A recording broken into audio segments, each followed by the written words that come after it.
Fairfax Congresswoman. I'd like to come back in a minute, but first of all, thank you all for being here. You know, Kathleen said, come to this event. It's going to be really cool. We're cool in a different way, I guess. We have been joined by other great elected officials. Marcus Simon, delegate from Fairfax County. Marcus, I don't know if I should say this, but Marcus's family helped support me the first time I ran. I think you were in high school. And he has an incredibly brilliant future, does a great job in Richmond, one of the great rising stars in the General Assembly. Next to him is truly the star of the Senate, somebody that shows that you can win not just in Fairfax or Arlington or Alexandria or Nick Falls Church, but in Loudoun County, Jennifer Richmond. And Kyle McLean, Ryan McLean, school board member. Well, you talk about something that's challenging, try to be on the school board. Thank you for your service. And I also want to re-acknowledge, we talked about Ken Plum. Ken Plum not only has been the voice, particularly for public education in his decades of service in Richmond, but Ken Plum was even brave enough to be Democratic State Party chair at one point.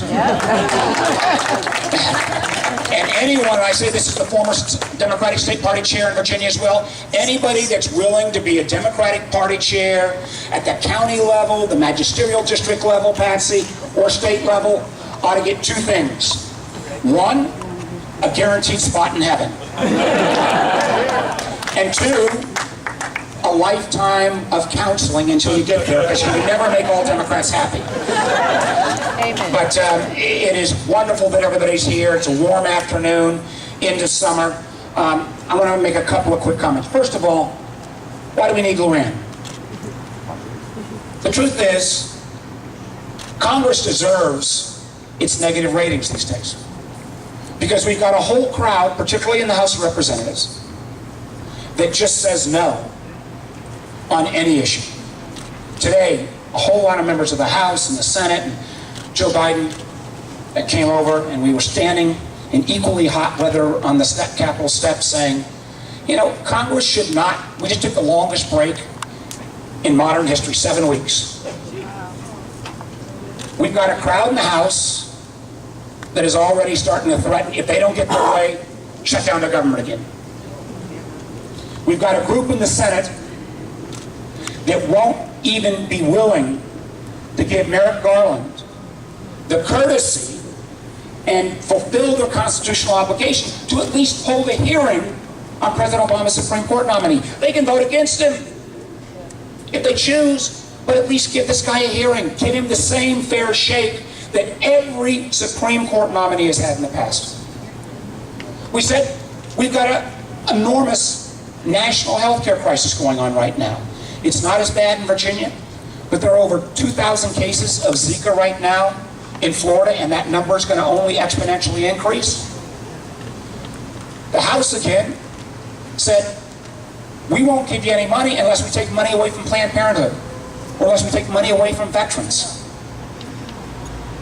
And how many more tragedies do we have to endure in this nation before we put in place at least some level of reasonable gun restrictions? And the most reasonable of all, if you are not safe enough to fly on a public airplane in America, you ought to not be able to purchase a firearm.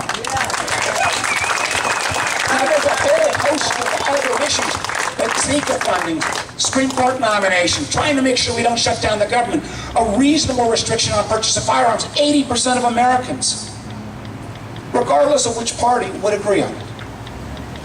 And that's why we need people like Luann Bennett in Congress to make sure, you know, neither party's got a monopoly on all the good ideas, but we need people who are there, who are willing to get to yes. So do your part, and let's make sure we send a new congressman to this.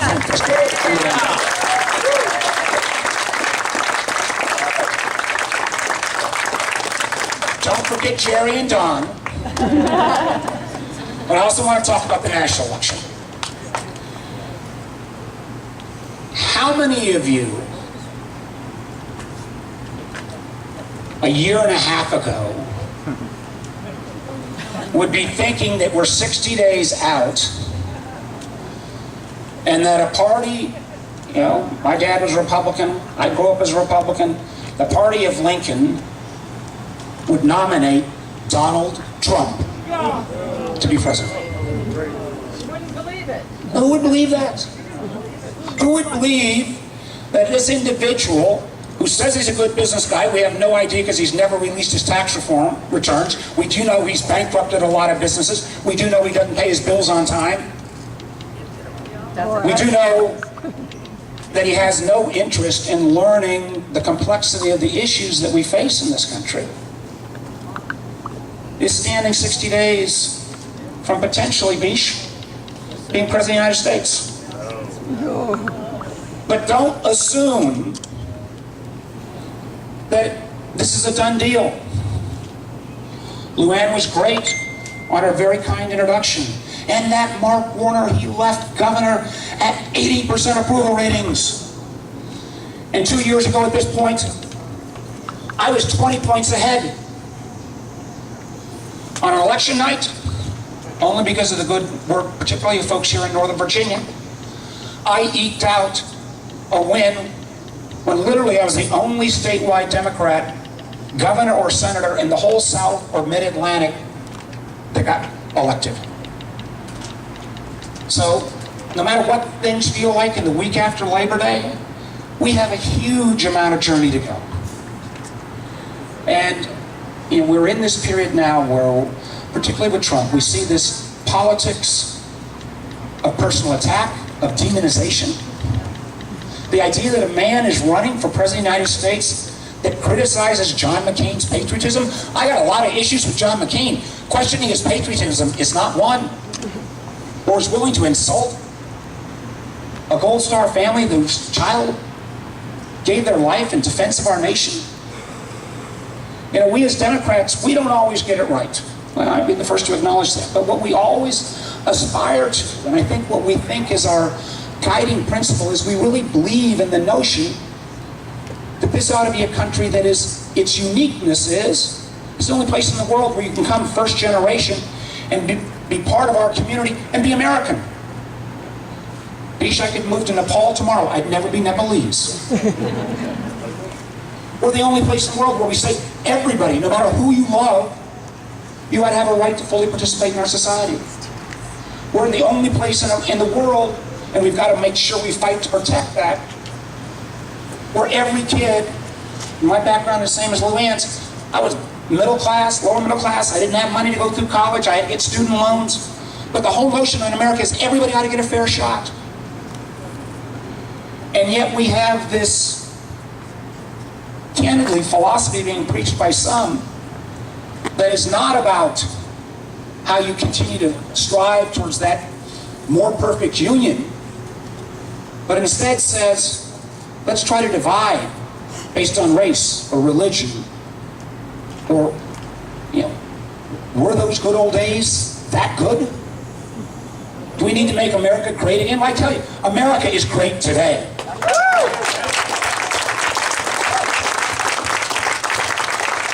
I mean, that's a huge challenge. I am not going to give Luann my whole long spiel, I promise you, because otherwise people will start fainting, and I've had that happen when I talk too long. But there are huge challenges. You know, the whole nature of the economy is changing. You know, I am a tried and true and successful, proud of my success. I failed miserably the first 2 times in business, but I've been blessed with enormous success. But I have to tell you, as a capitalist, modern American capitalism with its focus on short-termism and not long-term value is not working for enough people. And we've got to make it work for everyone. The social contract that we got created in the 1930s and 1940s, it said unemployment, workman's comp, disability, healthcare, retirement. A third of the workforce in America today, whether you're not just gig workers, but independent contractors, part-time, they don't have any of that social contract. We have huge issues going forward.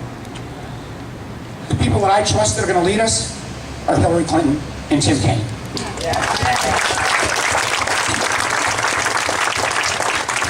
me make one quick mention of this.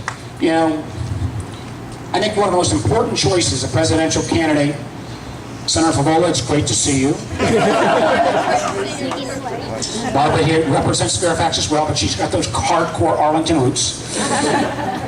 But one of the most important choices you can make that a presidential candidate makes is who they choose to be vice president.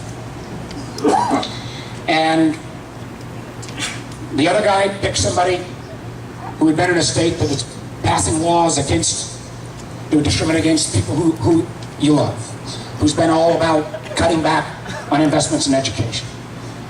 Hillary Clinton chose Tim Kaine. And most of you have heard this before. I just want to make a last 30-second rip. I met Tim Kaine 37 years ago in law school.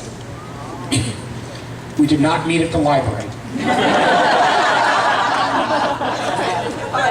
And it was like me. I have known him. Our lives got reconnected in the 90s. I've known him as a city council member. I've known him as a mayor. He was my incredible partner as lieutenant governor. He was a great governor. We've worked together in the Senate. There is no one I know in politics that is a more decent human being. You know, the best thing I can say about Tim Kaine is when he got, in this age of political personal attack, when he got chosen to be vice president, they couldn't find any Republican senator that was saying anything bad about him. Now, the notion of that kind of humility and integrity, and I've been in many fights with him, he will be such a great partner for Hillary. So, there's hosts of other issues in front of us.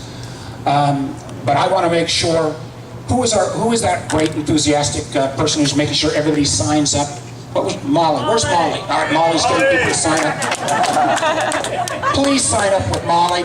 I do not, though, want to make sure that anybody passes out from heat exhaustion today and says, I'm not going back, and because the politicians talk too long. Sign up with Molly. Work hard. Nothing is done until election day. You do your part. Luann will do her part. Hillary and Tim will do their part. And come election day, we're going to keep this country headed in the right direction. Thank you.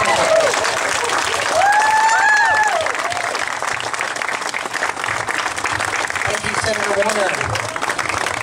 I'm Adam Zuckerman. I am Luann's campaign manager. I want to just real quick thank each and every one of you for coming.